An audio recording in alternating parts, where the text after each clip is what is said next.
Welcome to this episode of the Brighter Web Podcast, insights on growing a small business using the latest technology and marketing best practices. I'm Robert Carnes, and here is my co-host, McGreenMellen. Hey, good to see you, Robert. Excited to dig into this episode about finding and tracking new clients for your business. This should be a good one to dig into. This is something I spend a lot of time doing, so this will be fun to talk through. Absolutely. I'm looking forward to hearing what you've got to say. So we're going to find a couple different elements of how to both, like we said, find and then track new clients for your business, beginning with finding. And one of the top kind of ways to get new clients for any business is referral sources, is people saying, hey, these people do what you need. Why don't you, they're good friends of mine. Why don't you check them out? So how do you find and then encourage referral sources, people to send clients your way? So finding is a little trickier. We'll get into some specific tactics for that a little bit later in the episode. Really, it's about doing good work and treating people right and making your existing clients want to tell other people about you. And then, like you said, appreciating your referral sources, especially if they're not clients. If there's people we know that happen to refer folks over, we want to do things to make them appreciate, so they'll hopefully do it again in the future. And really, two things we do there. One is to refer folks back when we can. We know a lot of people in the community that do similar work to us, and they refer people to us if we're a better fit. And we try to refer folks back if they're a better fit. It's good for them, and it's good for the potential client too, though. It makes us look good that we're not saying we can do everything, even if it's not a good fit, we'll take you. We say, no, here's what's best for you is to go see this other person instead, and it's a win-win-win all the way around. It's excellent. And then we use a product called Thanks, without the A, THNKS, to send little gifts and surprises and just thanks and appreciation to people that refer clients to us. Thanks is neat in that it sends physical objects. It could be coffee sets or chocolates or whatever it is, but all you need is an email address. So the client, the referral, receives an email saying, hey, GreenMellen sent you this gift, and then they type in their address and get it all shipped to them. So it makes it super easy for us to send, but something they actually get as a tangible, real, hopefully memorable gift. So like you said, doing good work, actually being a service that people will want to tell people about. That's the key. If you don't have that, we can just stop. But yeah. Right. And treating people right. Networking with people and giving them little encouragement and incentives as they send you clients. That's a great way to encourage referral sources. So as I just slipped, Freudian slip, and said the next thing, which is networking, that's the next big piece of actually finding good clients. And so I do a good bit of networking. Well, traditionally I have. The last 2 years, not as much, but with local business associations, with professional groups. We have the AMA here in town. We have the Chamber of Commerce. Everyone has that thing. And then other conferences too. And we've been big in the WordCamp community over the years, but there's other marketing conferences we go to, and we love to go to those kinds of things. And again, we've done them online for the last couple of years, but in that you still get the content, but you lose pretty much all the networking and the quote hallway track where you meet people and stuff. Right. What's been interesting to me though is with all these, I've met hundreds of people, and they've been great. I stay connected with them, but almost all the work we've gotten from it has been referrals from them. So like when I meet folks at the chamber, we've done work for some chamber folks. We've done a lot of work for chamber folks' friends, because they'll get to know us, know what we do, and then say, oh, these folks at GreenMellen I've just met, but they should be able to help you. And we've done a lot of work that way. Right.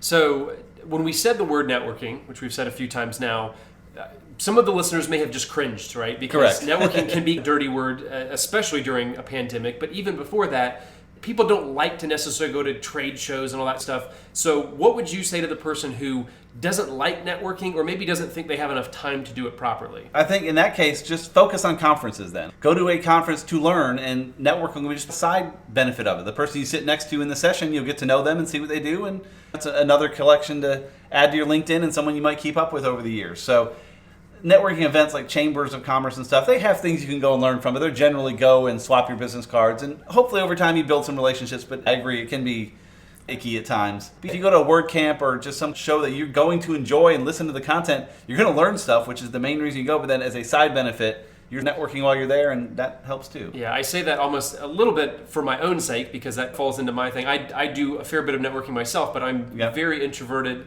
and don't love talking to people. So like you said, going to conferences where you can learn things and focus on that benefit, and usually get a little bit of referrals and all that sort of thing as almost a side benefit. Exactly. And I would say out of all those, we've probably gotten more business back to us from the conferences where we've gone to learn versus the quote networking events. So it works out better all the way around.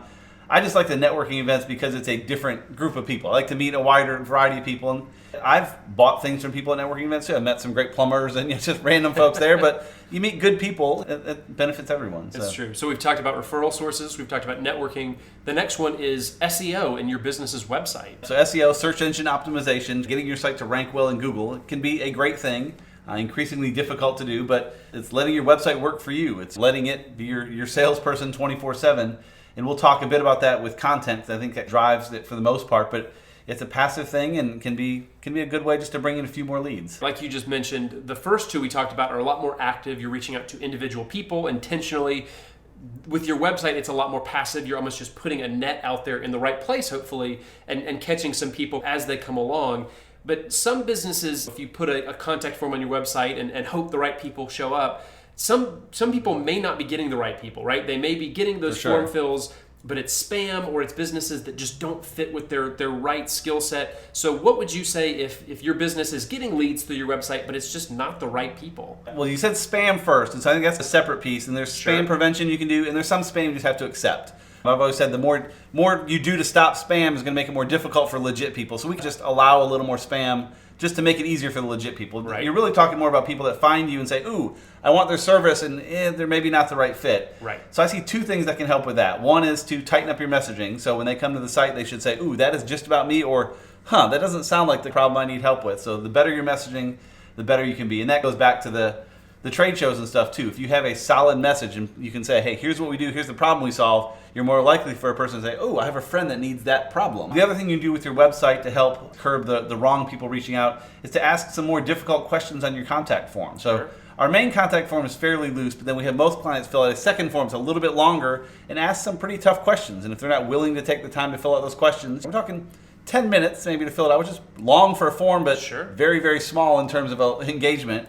And one of them is like minimum budget. That can be one where it's just a drop down. They don't have to even choose a number necessarily, but if they see the range, say, I only had $200 for a website. Maybe this isn't the best fit, and that's fine. It's maybe not, and there's places you can go instead. So. Yeah, it lets them self-filter out sometimes. Exactly. If they can self-filter, that's better for everyone. Exactly. You know? So that leads in well to the fourth piece of finding the right clients, which is adding good content to your website or even other marketing channels. And this applies back to all those channels. Start with SEO, adding more content through blogging and speaking and podcasting, and just getting more content on your site is more opportunities to show up in search.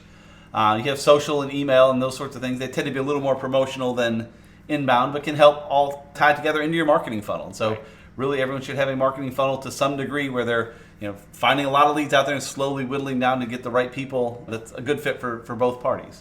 And that's obviously one of the big things we do here at GreenMellen. One of our core values is educating people about digital marketing. That's the reason we have this podcast, obviously. And sometimes a side benefit is developing thought leadership about digital marketing. And some people may want to reach out about our services. That's, again, not the goal of why we have these marketing content platforms, but it can help to show potential clients that we know what we're talking about, to establish credibility and potentially become future clients. Yes, well said.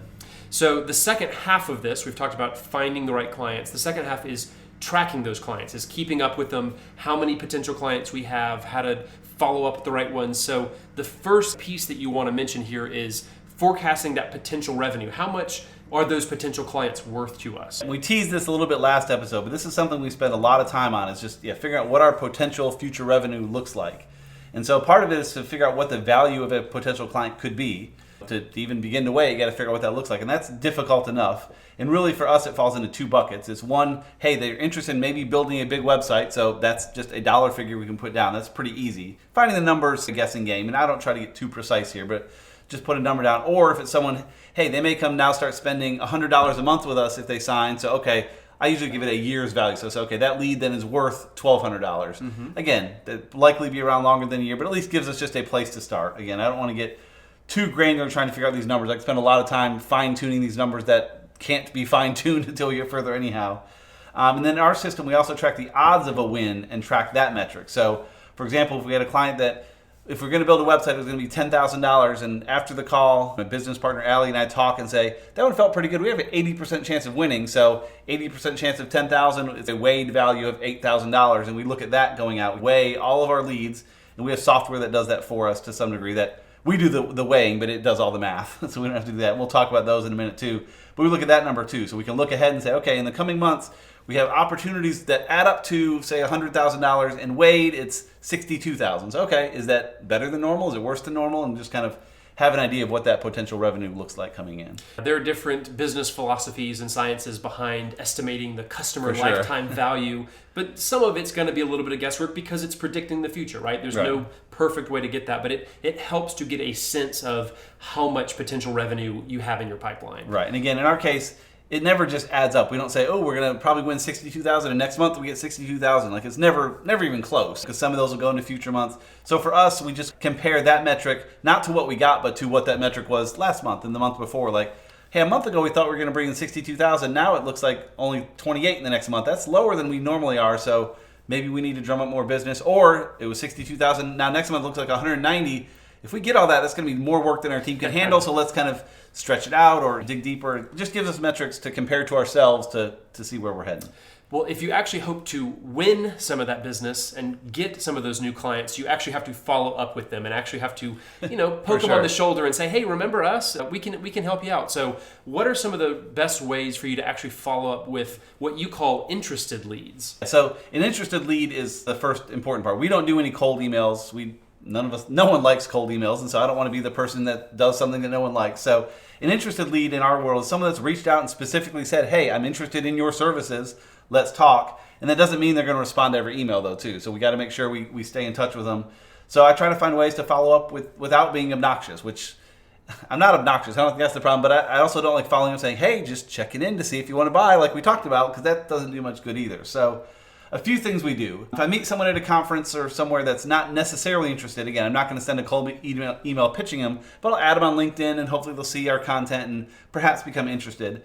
But for those that are interested, that we've talked to before and then they've disappeared, I try to reach back out with some value, some reason to follow up, saying, hey, we've thought more about your project and here's an idea we had for it and here's an article we saw that ties to your business, and just keep the conversation going. And sometimes those conversations take 3 emails, sometimes they take 22, and it's okay. As long as you have a system to keep track of that stuff and can reach out periodically, it can work. Well, as somebody who probably gets 15 cold emails every single day, seemingly, gosh, you can very easily get lost in the white noise with that. So actually having a warm connection with somebody, a potential relationship, even if it's just, hey, we met at this conference, that gives you a much closer in to winning them as a client rather than just trying to go with blasting people with obnoxious emails. Oh, for sure. We all hate that, so we don't do that. Exactly. So in order to continue to follow up, in order to actually weigh all these potential clients, it really helps to have some digital tools. We talk a lot about our favorite tools on this podcast. So what are the best kind of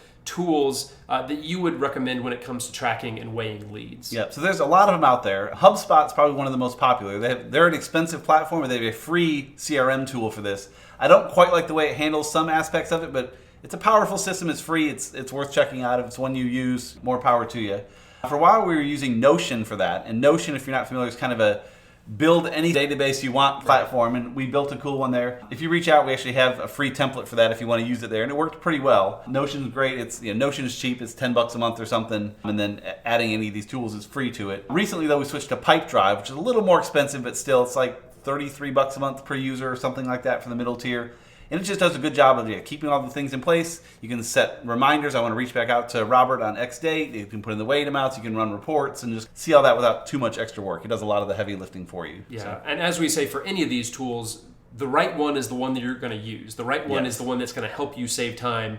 They may have all the fancy bells and whistles, but unless you're actually going to spend time in it and actually track the leads, that's the one that's right for your business. Right, and I say Pipedrive and those do a lot of the work for you, and they do, but I'm still in it every day, finessing the numbers and reaching out to folks, and it takes a lot of care and feeding, even if it's all automated, as it were. It's never automated. So I'm going to say, okay, had a call with that client, didn't go as well as I hoped, so I'm going to reduce their odds from 80% to 60%, or had a call with this client, and they actually want all these other things, so instead of $10,000 lead, it's now a $25,000 lead, and I reached out to Robert today and hadn't heard back yet, so I'm going to make a note in Pipedrive to reach out in 2 weeks. And so a lot of little care and feeding, but if you do it right, it's 10 minutes a day of stuff and you're okay. So. Absolutely. This is all the business development things. It takes time, but that's the effort that it's going to take to really grow and keep your business moving steadily on. For sure.